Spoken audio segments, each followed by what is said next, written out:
I'm Rachel Starritt and I'm a pianist. I'm Andrea Starritt, Rachel's mother. And I'm Clyde Starritt, Rachel's father. Rachel's piano teacher, Alison Bowring.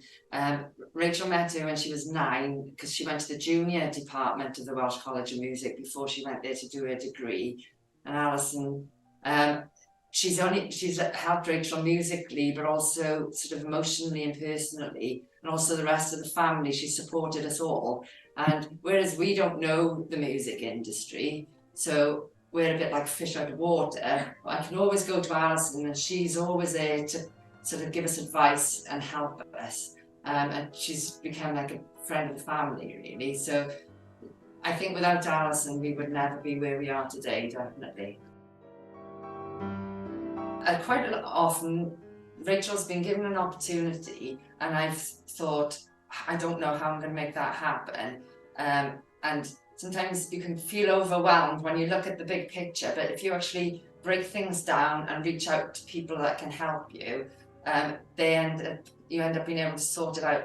For instance, Rachel came home from university and said, I've got an opportunity to study abroad. I've decided I'm going to do that. And I was thinking, how am I going to make that happen?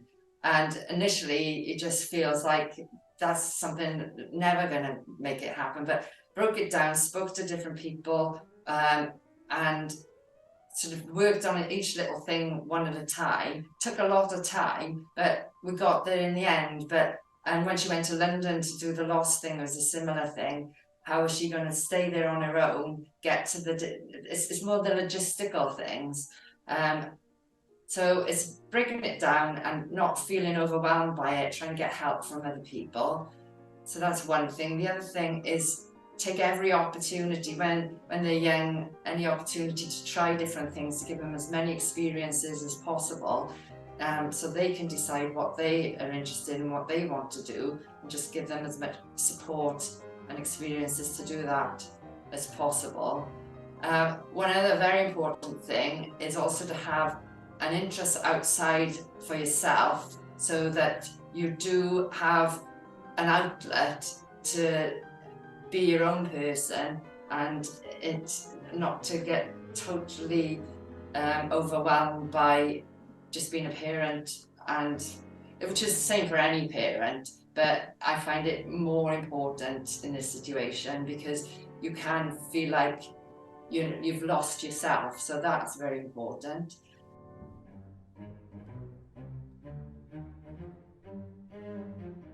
I think one of the things we mentioned was not to enforce your beliefs on the child, or try and let the child develop their own ideas and what they want to do, rather than feeling that you're going to impose what you think is correct or the correct path for the child. Yeah, what you feel is what you would want for yourself. Because I'm a very outgoing person, likes being with people. Rachel's a very different type of person, and I found at times I was trying to push her to be like me, but she's a very different person, and it's okay to be a different person. Again, it's a general parent thing to take into account. Sometimes I feel that because I'm not musical myself, I feel it almost like I don't really, like I said before, fish out of water. I don't really know the best way to go forward. And I sometimes feel like I'm maybe not good enough, and she really deserves somebody who knows what they're doing a bit more. But again, as parents, we can only do the best that we can do, and trying to get other people involved that do know a bit more about what they're doing. And usually it all works itself out in the end. Rachel is very good at tech, hence you see that Rachel is controlling the Zoom. If it was left to us, I think it would be much more difficult, because all the tech around visual impairment, we don't really have a clue what Rachel's doing with it. We just sort of give it to her, she works it out. I think if it was left to us, but it would be difficult.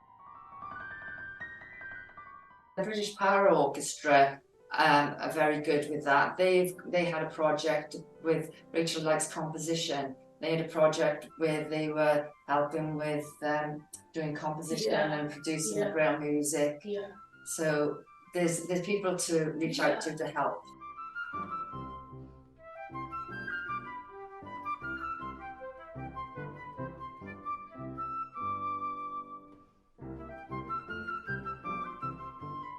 Music helps me bring myself towards others. So, for example, I was involved with UCAN Productions, which helps with visually impaired people, as well as RNS Moves, who is an ensemble consisting of disabled and members of the Royal Northern Symphonia and Sage Gateshead, as well as Brecon Jazz. I'm in a jazz trio that takes part in the Brecon Jazz Festival, and I'm going to be a pianist in the Canford Hill Male Voice Choir. I really enjoyed performing a concerto, which is solo piano accompanied by orchestra. So, for example, I did a concerto by Scriabin in East Dulwich at All Saints Church with the Lambeth Orchestra. Then I played the Beethoven Choral Fantasy in 2016, which was part of the Beethoven Revolution Festival at the Royal Welsh College, as well as a recital in St Martin in the Fields. I was also privileged to be a pianist in the production of The Lost Thing, which is a children's book by Sean Tan, transformed into a musical. That was from Christmas 2019 to January 2020 in the Royal Opera House. I'm really privileged to have my piano teacher who has helped me, Alison Bowering, because together we developed a process for learning music, and I've had her since the junior department when I was in the Royal Welsh College from the age of 10 all the way up to postgrad. So she's really helped me. I listened to a recording of the pieces I'm going to learn, so I understand about the interpretive, how different performers interpret the music.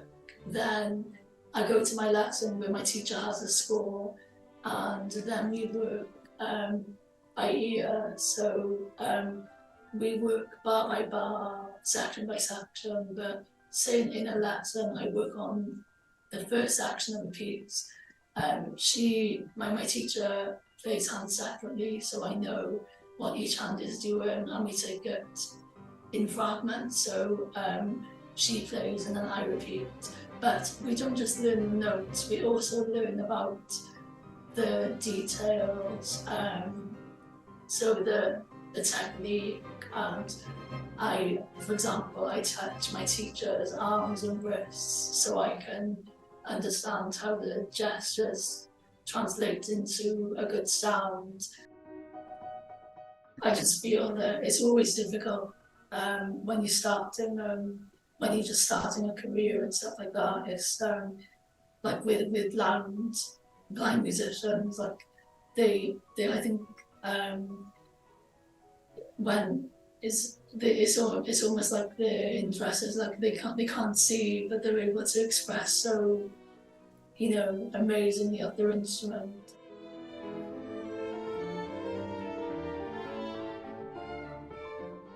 Well, Rachel's had, over the years, she's had so many people that have contributed to her success, to be honest. And we've been lucky, because it's a bit, I suppose, the same with a lot of people in careers. It is a bit of luck who you meet along the way, because there's no book to say these are the people that are going to help you. We've got certain people that know the industry that can reach out, so we have been very lucky. You do need a lot of support and help from lots of different aspects.